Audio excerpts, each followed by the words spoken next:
What is up, everybody? It is Wednesday, 6 p.m. on the dot. First day of Bills training camp is in the books. Head over to Syracuse.com or NewYorkUpstate.com right now to read my 1,500-word opening day observation piece. We're going to dive into that today on this, our first training camp edition of Shout, a Buffalo Bills football podcast. I am Matt Parrino, joined as always by my main man, Ryan Talbot. Ryan, how are you this fine Wednesday evening, I should say? Hey, I'm doing great. It sounds like a pretty exciting day back getting into the groove of training camp. So really enjoyed your piece over at the site. Yeah, so a couple things about that. It was an exciting day. There was a lot of energy today. And, one thing that just stood out, we talked to six people total in person for the first time in over a year, which just that buzz from that kind of interaction again was cool. It's the first time we ever got to meet Stefon Diggs in person. He signed in March last year in the middle of COVID. The media was never really able to be around him other than virtual Zoom meetings. So that was a really cool moment, but something he said stuck out. It's like, I'm just glad to be back in practice. And I will say it was really great to be back on the practice field, watching as the Bills went through their first, still spring-like practice, no pads yet. A lot of the observations, I think that you got to kind of take with a grain of salt, but they're the building blocks, the foundation of what a lot of these competitions are going to be started today. We'll get into a lot of them.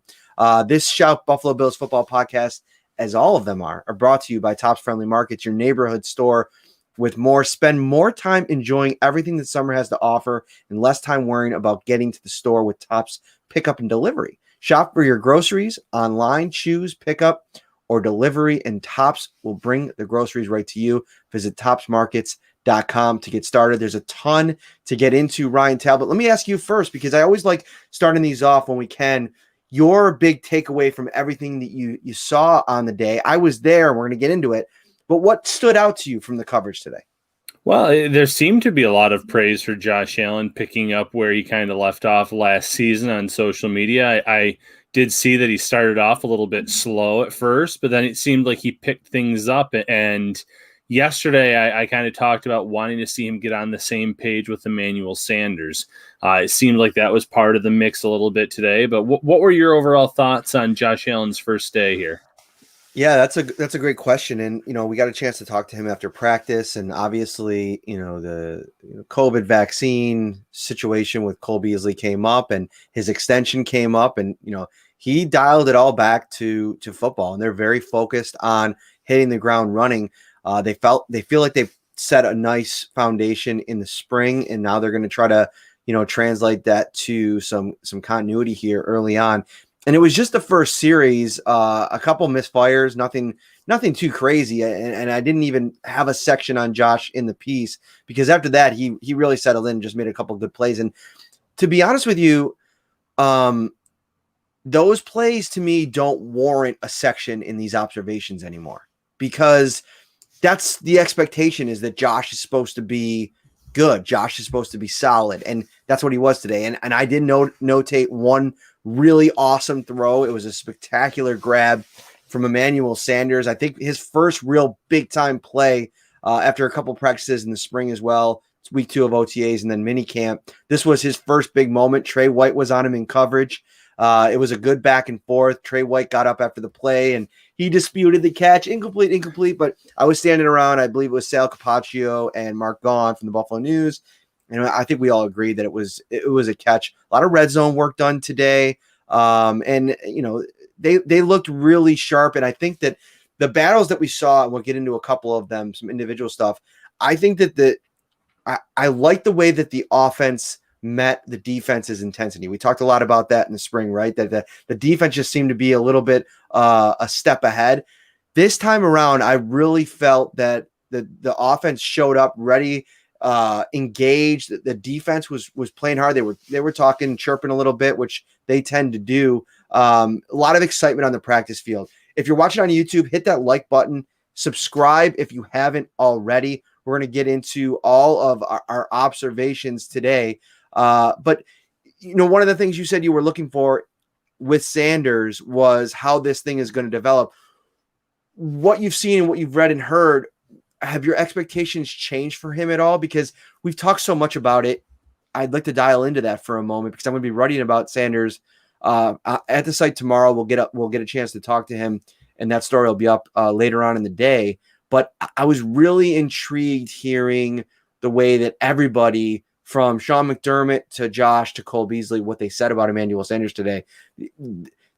I think it reinforces everything that we said, that I still think this is an upgrade over John Brown, at least injury-ridden John Brown from last season. Yeah, that's exactly it. Buffalo had obviously a record of John Brown's injury history, the medicals from last year. There's a reason that they were willing to let him go and not try to bring him back at a reduced salary. So I think Emmanuel Sanders in 2021 will be an upgrade. My expectations have not changed. I still think this is a wide receiver that can get the Bills 600 to 800 yards. I know that's a pretty wide range in NFL terms.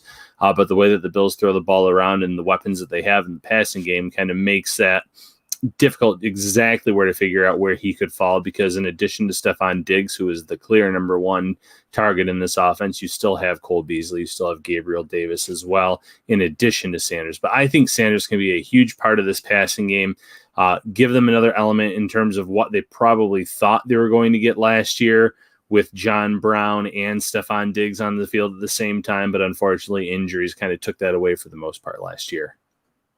Mm-hmm. Good question in here, and I think that's a good transition point. We'll get to some of the housekeeping that Brandon Beane got to at the beginning of his press conference this morning. Jerry Hughes showed up and failed his physical, has a strained calf.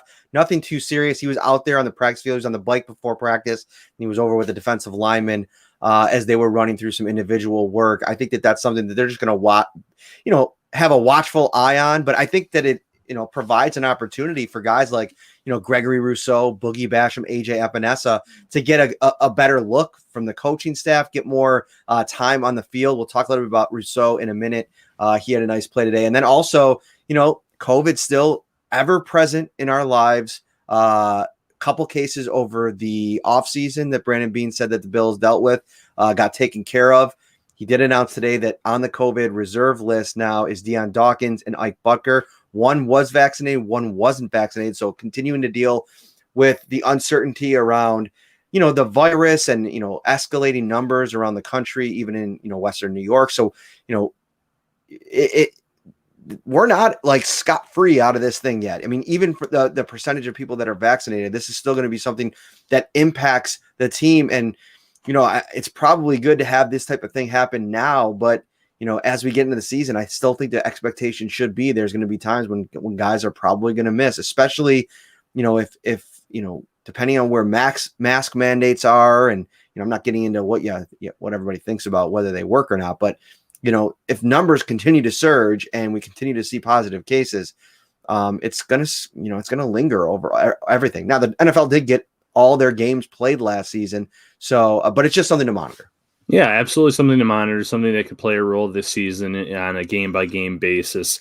And again, that's where the vaccinated versus unvaccinated argument comes in. And we're not going to spend too much time on that, but if you are vaccinated and you're positive, you can come back within a shorter time frame as long as you're not showing the symptoms and you pass two tests within that 24-hour window, where the unvaccinated, I believe it's about a 10-day window where you are out regardless of how you're feeling. So that could be a big change on a game-by-game basis between, why you should and why you shouldn't. But the Bills kind of address that. I think we know where they stand on it. They have support for all the players in that locker room. And then turning quickly to Jerry Hughes, if there's one player on the defensive line that Bills fans don't have to worry about, it's Jerry Hughes. That he is with that one defensive end that still has that bend, that has the ability to get around the edge, provide that speed rush to get pressure on the quarterback. Maybe it hasn't amounted to as many sacks as you would like in the past few years, but he's still a consistent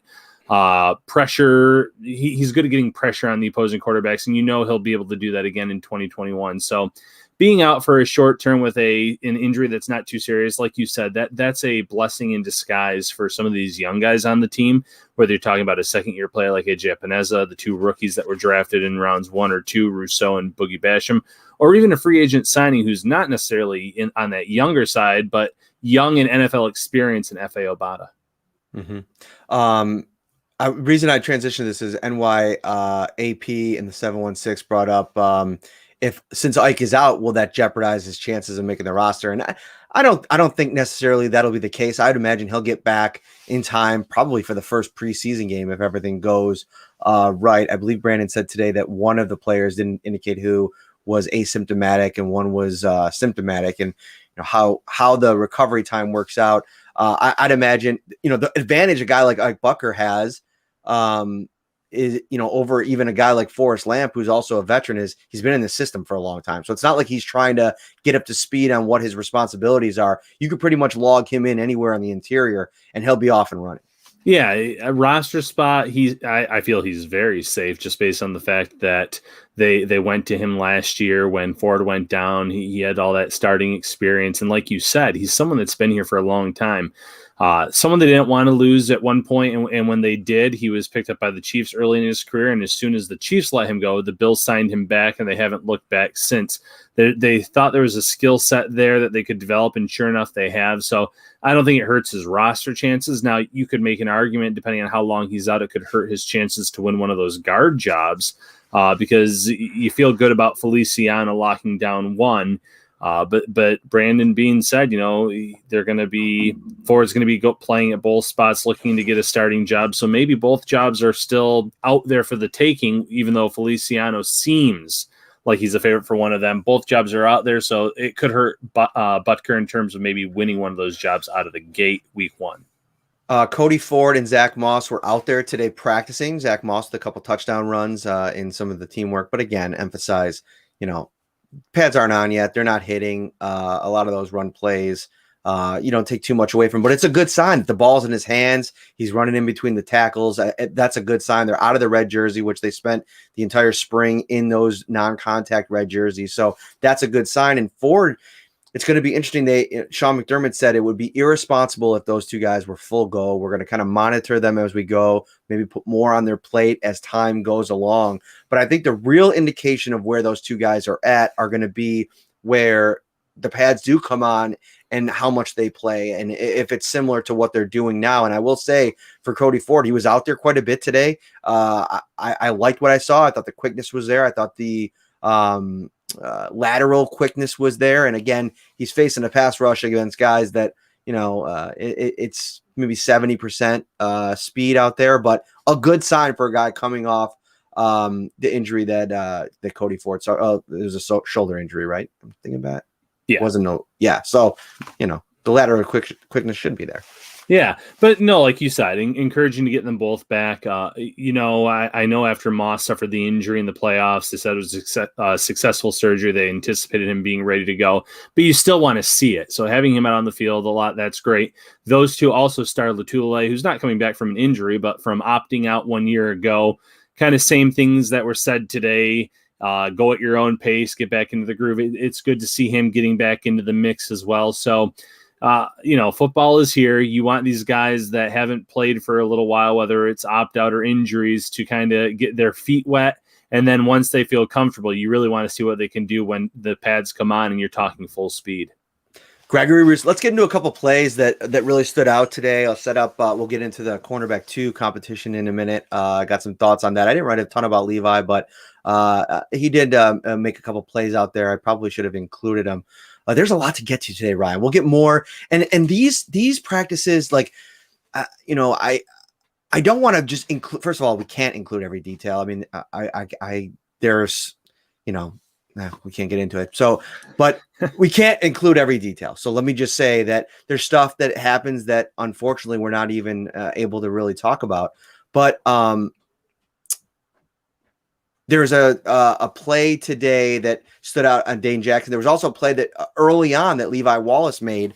Let me see if I can find it. I'm not sure that I wrote it down here that he was in coverage, but he was on Stephon Diggs a couple times. Diggs he caught a touchdown pass from Josh Allen. One of Josh Allen's nicer plays too. I didn't include that in the story either. Klein had some really good, AJ Klein on a blitz, had some really good pressure in Josh Allen's face. He rolled out, found Stephon Diggs, the same old story that we've seen a bunch of times. But Levi Wallace, we'll get into that in a minute. I want to set up that CB2 battle. Gregory Rousseau. With Jerry Hughes out, there's going to be an opportunity for Rousseau, like we mentioned, Boogie Basham. And I thought Rousseau today, he continues to just look the part. And for me, that's so important, because one of the things that I had concern about him once the draft had ended and we were gearing up for rookie mini camp and the rest of the spring is how out of place is he going to look here as he's trying to figure things out? And we talked about it, everything that we were hearing about how he was engaged in the meeting rooms and some of the things that Leslie Frazier said about him, all good things, but you still got to go out in the field and perform. I was really paying attention to his, get off today, and he had 2 reps.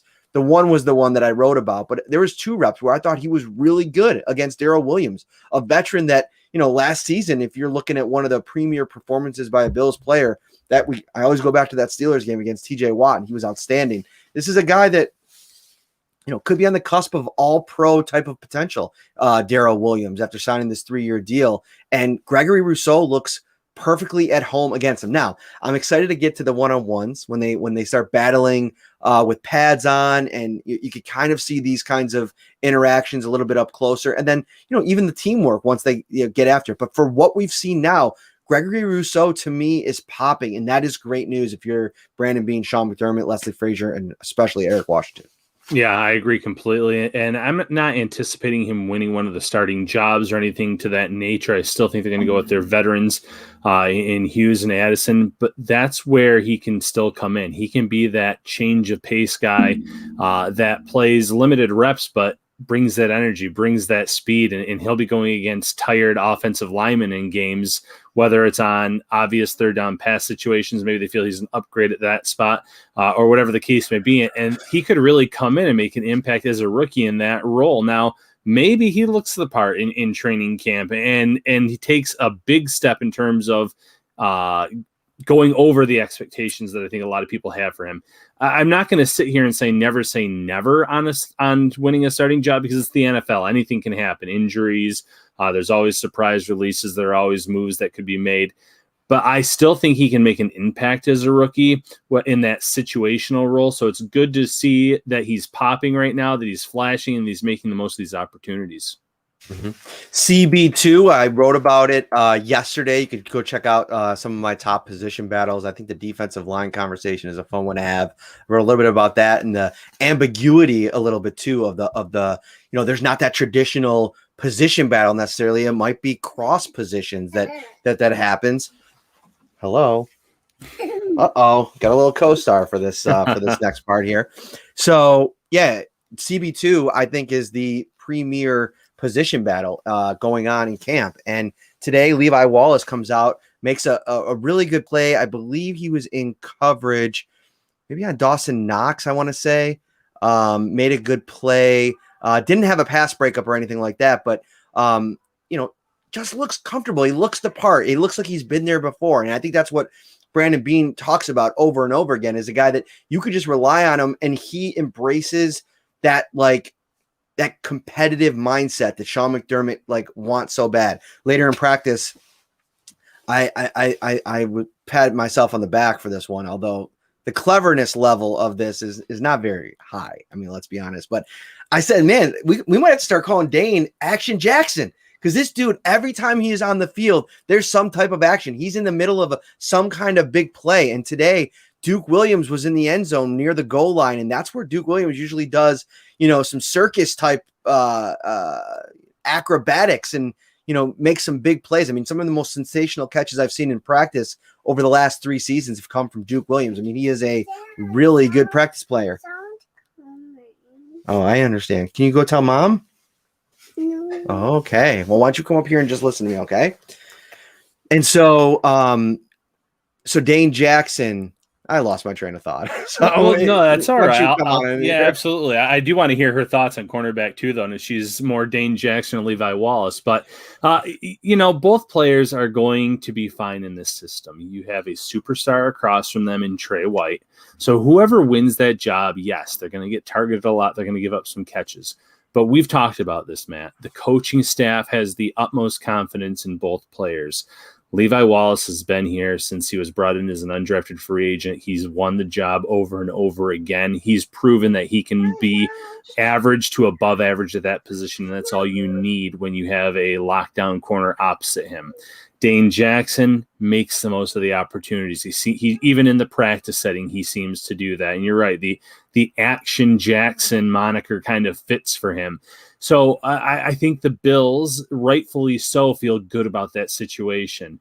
It doesn't mean that they're not going to add another cornerback late in the process if someone gets cut league-wide that either has experience in the system or that they feel is a good fit for this defense. But I think that they're going to go into this season with one of them being that number 2 corner and the other guy being not just a top reserve, but getting their fair share of snaps on a game-by-game basis as well.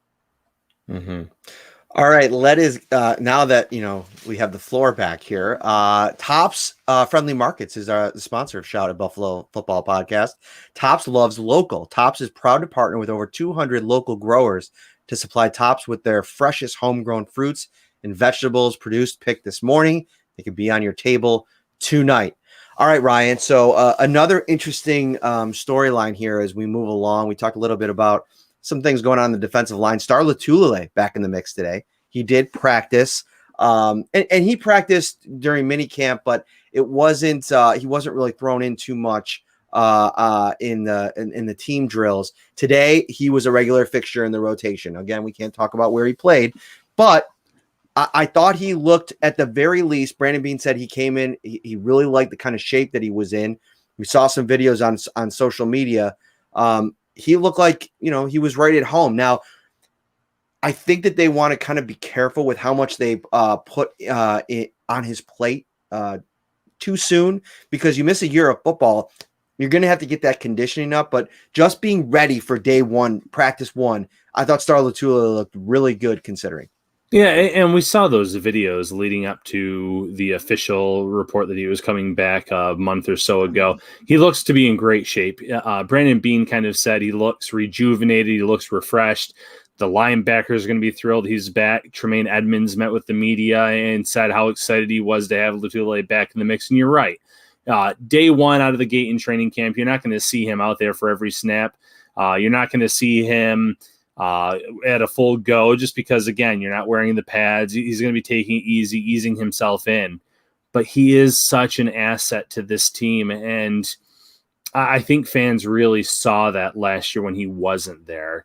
Early in his Bills career, you looked at the stat line and you said, what are the Bills paying this guy so much money for? A lot of the fans did. They thought it was a signing that wasn't a great one, but you saw how this defense was and the amount of rush yards that they gave up the middle without Lotulelei there.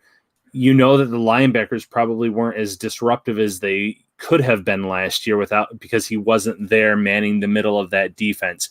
Having a player like that is going to help Edmonds. It's going to help Milano. It'll help Klein when he's on the field. So he does a lot of little things that don't show up on the stat line, but he is so important to that front seven, and I anticipate him being pretty important to the team's defensive success in 2021.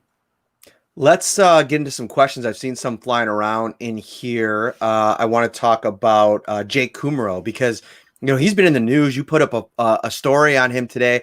I'm actually I don't want to spoil it, but I'm hoping to sit down with him on Friday. So maybe a little story on Jake Kumaro to watch out for. We'll see how that goes. I'm excited to meet him because he was, came to the Bills last year, and he's been such in the news. Obviously, the whole Aaron Rodgers phenomenon happening in Green Bay and the drama unfolding. I still haven't watched back the press conference yet. I'm looking forward to that. But Jake Kumaro is a guy that Aaron Rodgers liked. He said he was the second best receiver for them in camp. Last year, the Green Bay Packers moved on from him.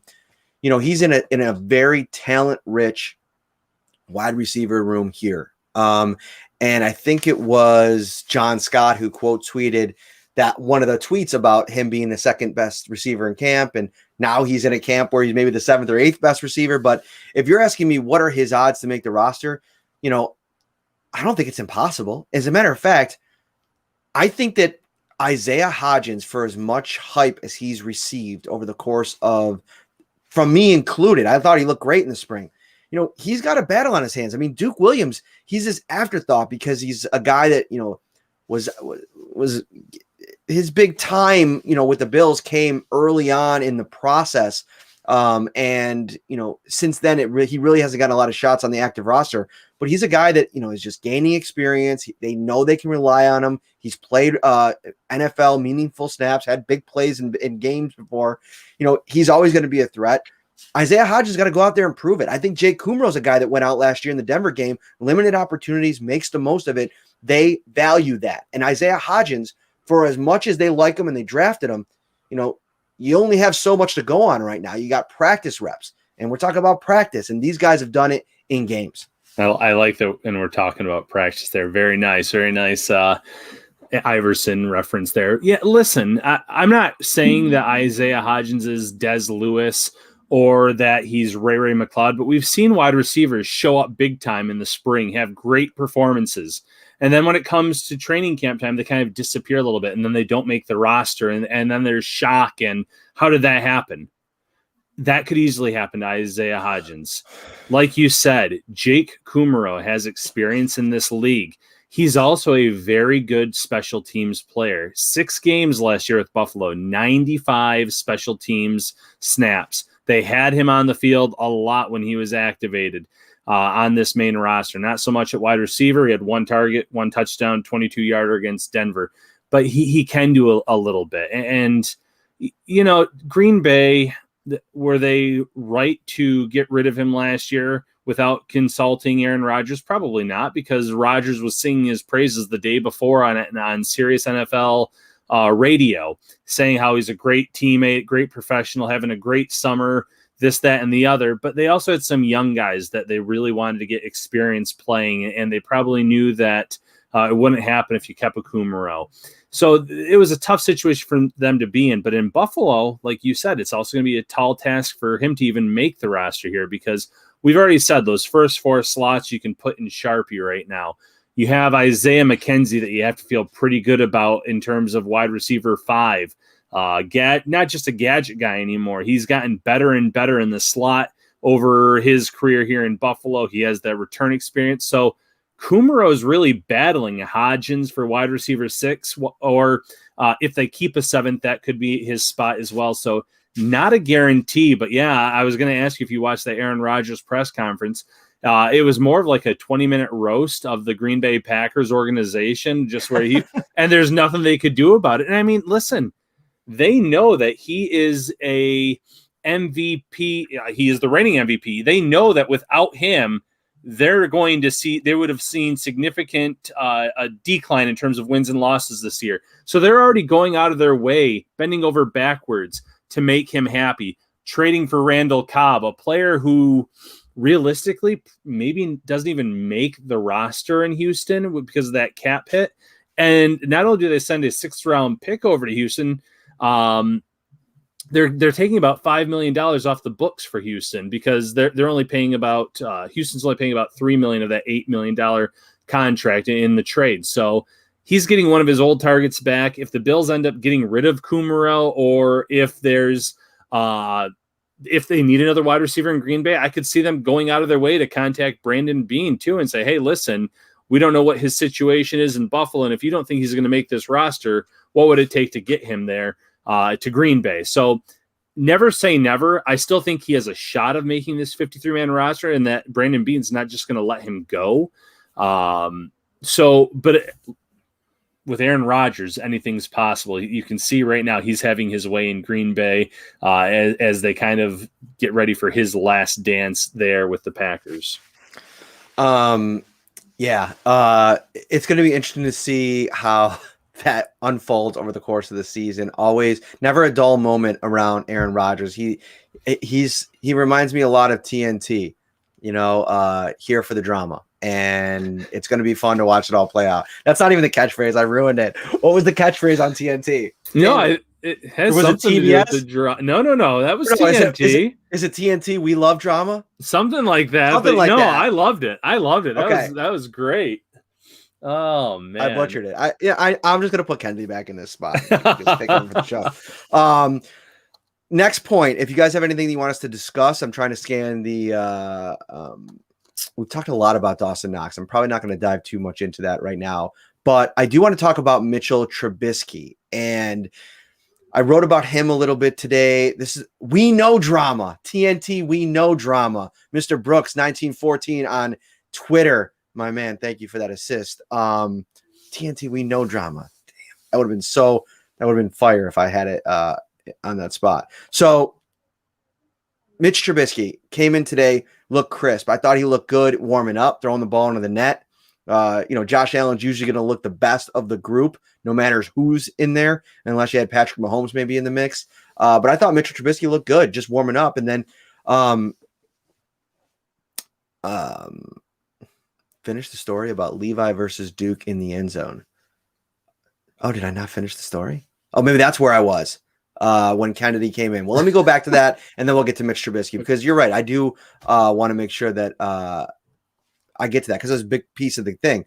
I didn't finish the story on the play. So Duke Williams, one-on-one with Dane Jackson, and you saw the play developing, and Mitchell Trubisky was in at quarterback, and it was on an island, one-on-one, Dane Jackson versus Duke Williams, size advantage Duke, physicality advantage Duke, you would think, but as he's been to be known, Dane Jackson stepped up to the plate, and he was there for it. I mean, they exchanged in that little moment while the ball was hanging in the air.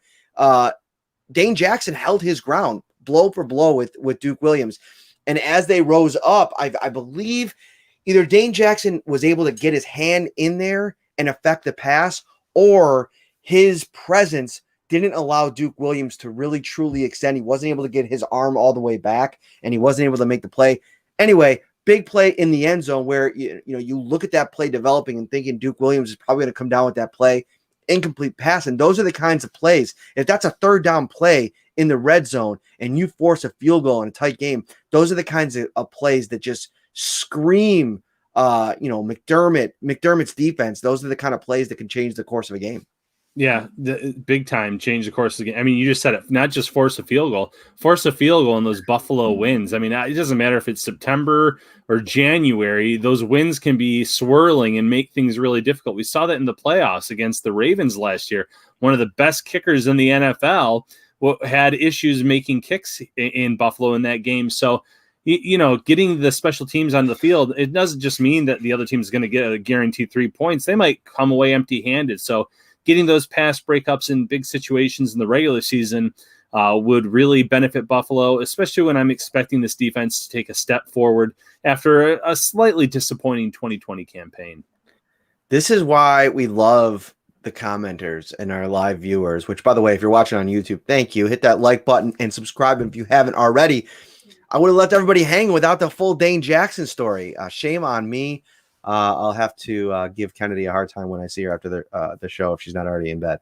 All right, back to Mitchell Trubisky, because I think that this is really developing. And I saw a tweet. I think it was just a fan tweet, but you know how on Twitter they'll kind of curate tweets for you based on like topics that you probably tweet a lot about. And obviously the Bills, Josh Allen, me and you tend to tweet about that a lot. And so I saw a tweet where they were talking about Josh Allen and his presence in press conferences, and how the way that he answers questions, is so good for not only the team, but the fans. Like, there's no drama that comes from his press conferences. And I had to say, he has become really savvy at navigating even really difficult questions at times, whether it be football related. Obviously this Cole Beasley situation, his contract extension. I mean, he smiled a little bit when the follow-up came from, I believe it was Adam Bonini from Channel 2, and he kind of kept it back on the track that he wanted to keep it on. And yeah, that's part of the game. I mean, that's part of,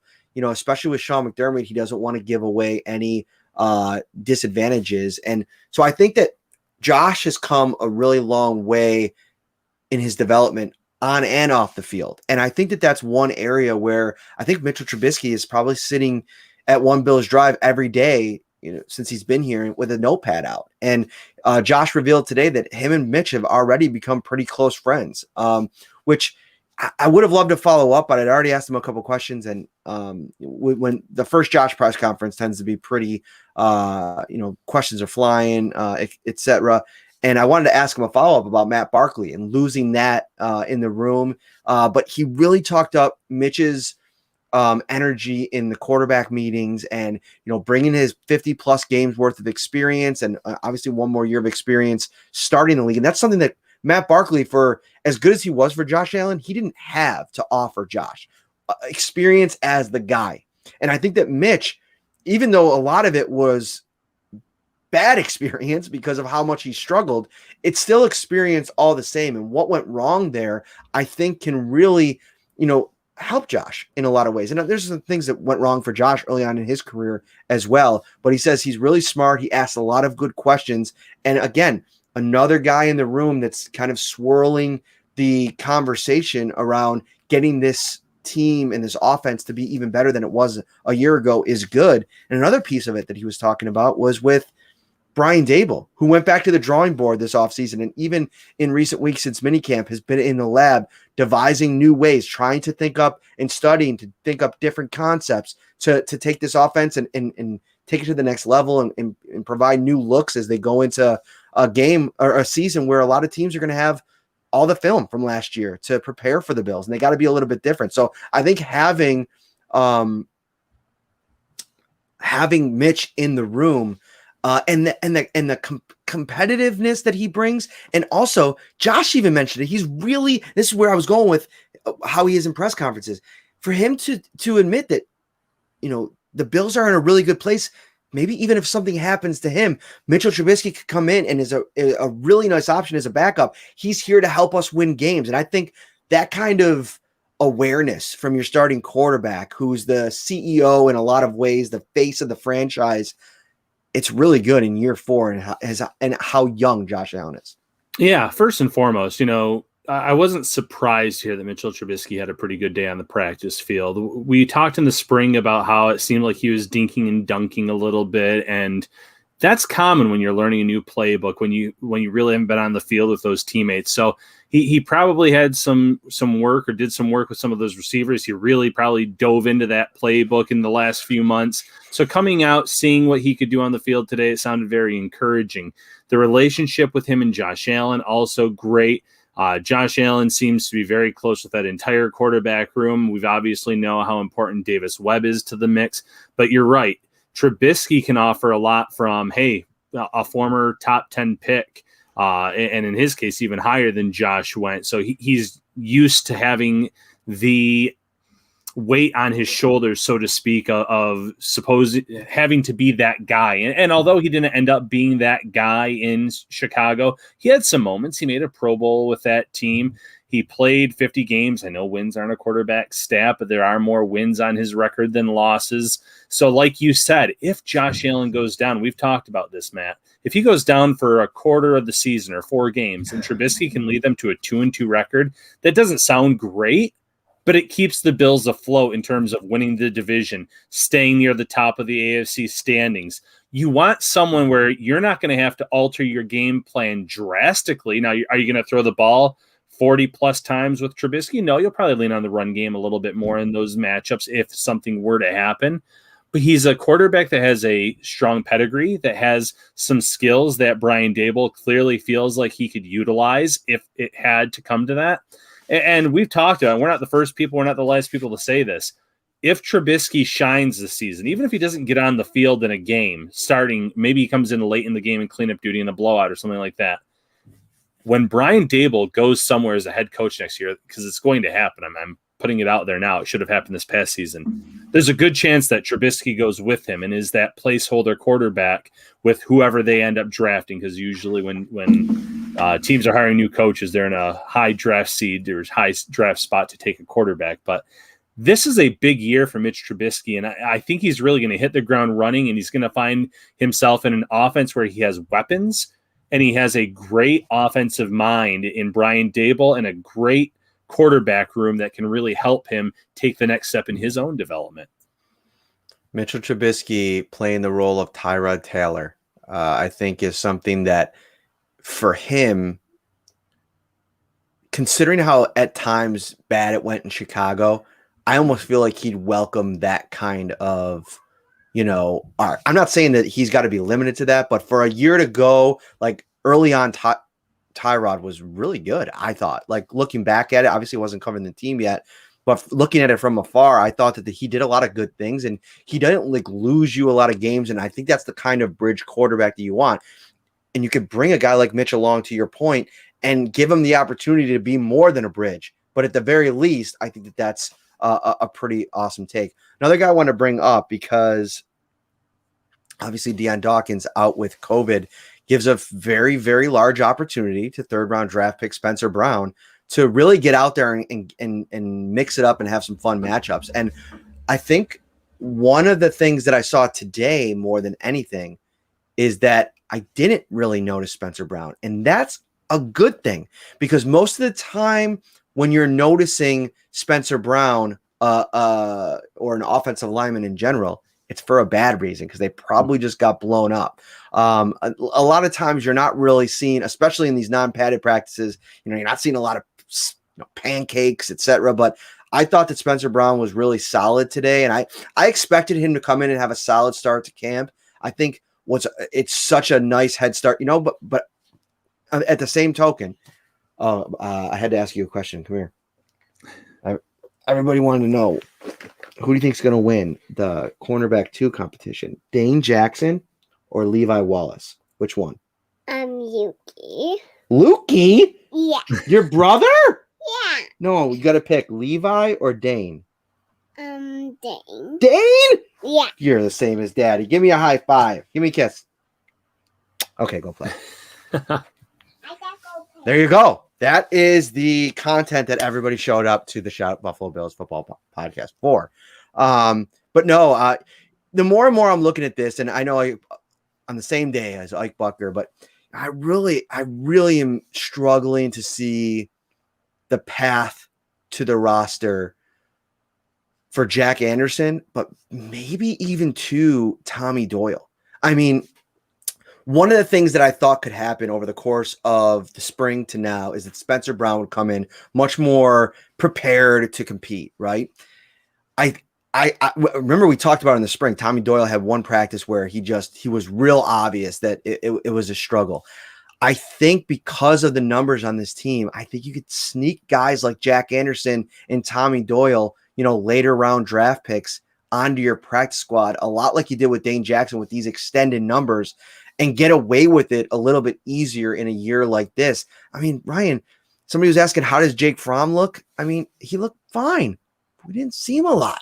And so I think that even a guy like Jake Fromm, obviously the off the field stuff, but just a lack of NFL tape, I think you could sneak him on too. Yeah, there's players across the board. I mean, I've sat here and been one of the biggest proponents for Antonio Williams getting a fair shake at the running back position. But besides week 17 against the Dolphins, in a game where the Bills were already blowing them out and had a pretty sizable lead, there's not much tape on him. So he's someone you can sneak on the practice squad. There's Fromm.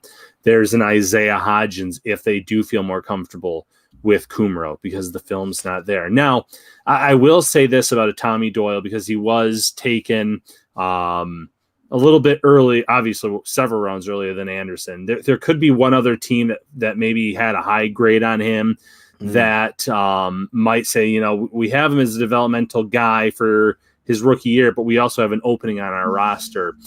Maybe a team that's a team like the Bengals that's looking for any kind of development possible for Joe Burrow, and they seem to be signing every offensive lineman under the sun right now, or a Houston Texans team that doesn't have high expectations this year. So I think there could be a team where it comes to Doyle, a higher mid-round draft pick he could go. But yeah, Anderson's a great example of someone that I think the Bills would love to stash on their practice squad, give him a lot of reps with the practice squad guys at center. So then hopefully maybe he could be the heir apparent to Mitch Morse when Mitch Morse's contract runs out or when they move on from Morse, because that's part of the transition plan for Anderson, is getting him those reps at center.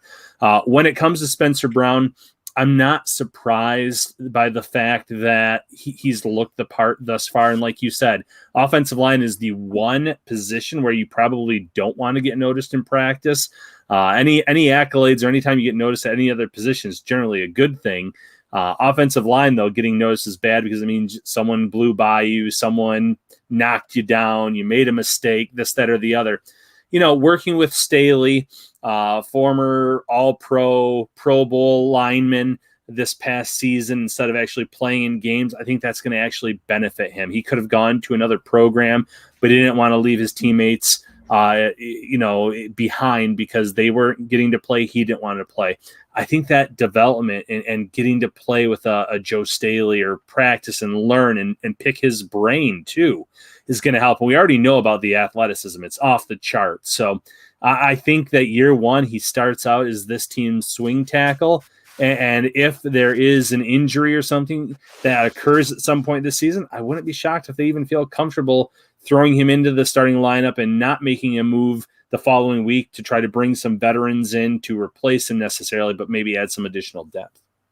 Yeah, Lone Wolf on YouTube says Doyle could be on the 53 and just be inactive each week, and that's definitely the case. I think the more my point is, because of the versatility of a lot of guys on this line now, like Spencer Brown is a true tackle, Doyle is a true tackle, but you got a guy like Ryan Bates who could probably play all 5 positions.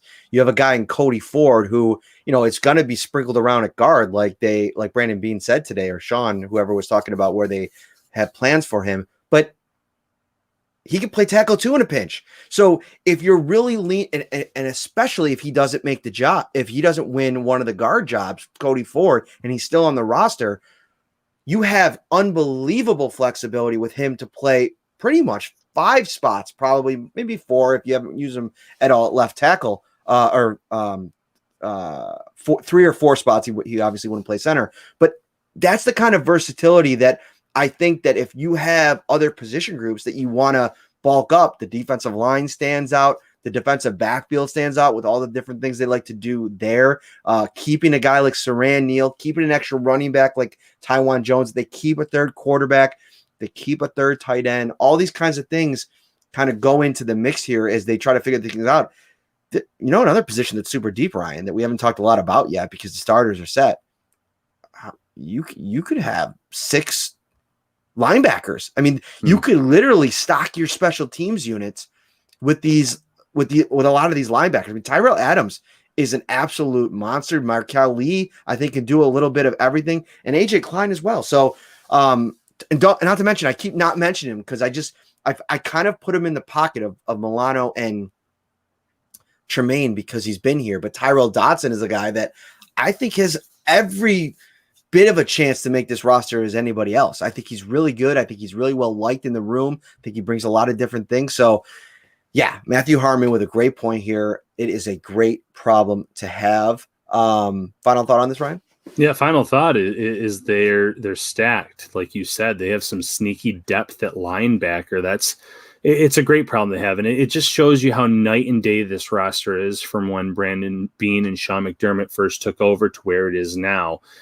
You see the graphic all the time on social media, the weapons that Josh Allen started with, the Zay Jones, the Kelvin Benjamin, the Andre Holmes. Oh, but it's Kelvin Benjamin. Did you see that tweet today? Oh, and then some people actually took off with it like it was an actual legit thing. Yeah. Can I do a little public service announcement? Yes. Can you just lay off Kelvin Benjamin, man?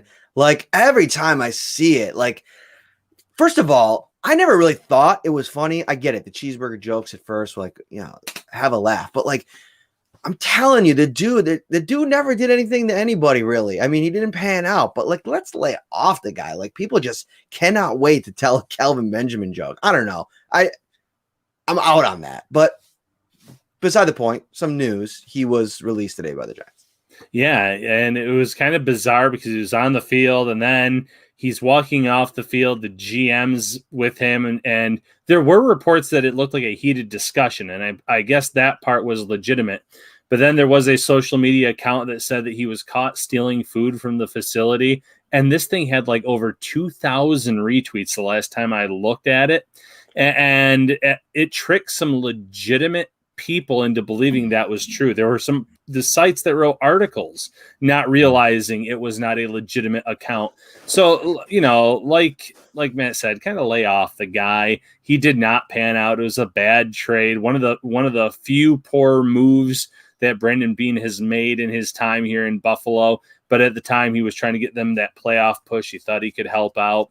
It just didn't happen. But yeah, kudos to the guy for at least realizing his career as a wide receiver is over and trying something new. This doesn't mean it's the end of the road for him. It just means it's possibly the end of the road for him with the Giants. So if he keeps working at it, he could end up really maybe growing into the role. I now I'm kind of changing topics a little bit. Tyree Jackson apparently had a really good play today with the Eagles. Former UB quarterback, former Buffalo Bill.